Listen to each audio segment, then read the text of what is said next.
রাতের বেলা শোয়ার আগে পড়বেন 33 বার সুবহানাল্লাহ, 33 বার আলহামদুলিল্লাহ এবং 34 বার আল্লাহু আকবার। আল্লাহর পক্ষ থেকে আপনার শরীরে শক্তি আসবে। এটা যারা নিয়মিত আমল করে আল্লাহর পক্ষ থেকে তাদের শরীরে শক্তি আসে।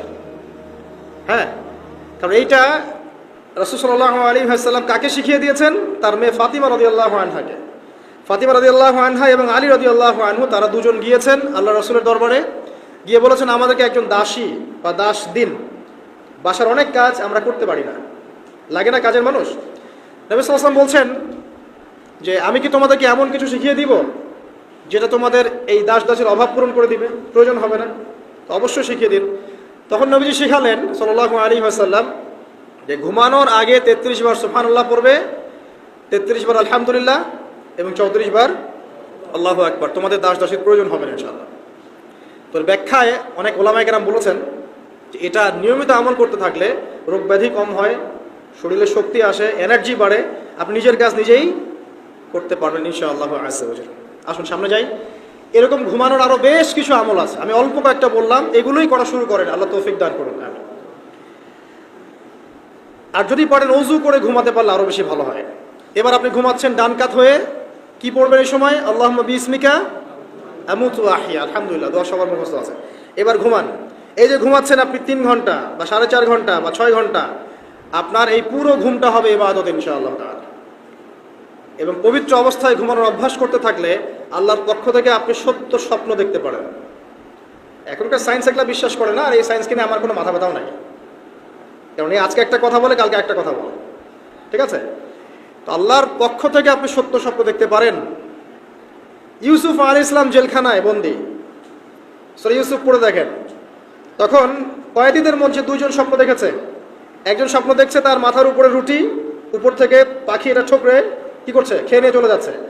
আরেকজন স্বপ্ন দেখেছে যে সে শরাব পান করাচ্ছে একজনকে, আছে না সূরা ইউসুফে? তো ইউসুফ আলাইহিস সালাম বললেন যে যার মাথা থেকে পাখি ঠোকরায় খেয়ে নিচ্ছে খাবার, তাকে শুলদণ্ড দেওয়া হবে। আর যে শরাব পান করাচ্ছে সে অতি শীঘ্রই মুক্ত হয়ে যাবে, জেল থেকে ছাড়া পেয়ে যাবে। কয়েকদিন পর তাই হলো। এই যে স্বপ্ন যারা দেখেছে এরা কি মুসলিম?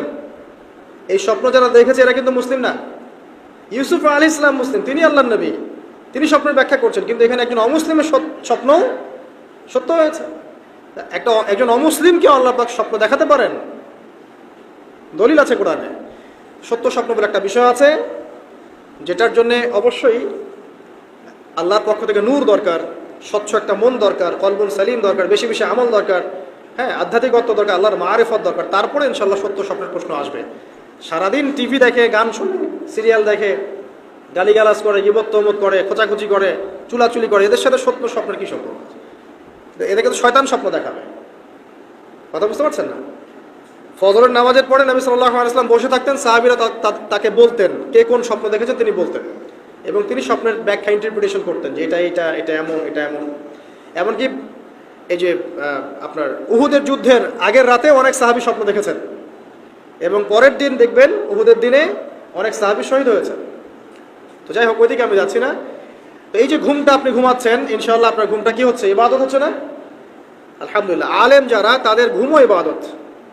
যারা এই যে মুসলিম, মুমিন, মুত্তাকি, আলেম, তাদের ঘুমগুলো কি ইবাদত।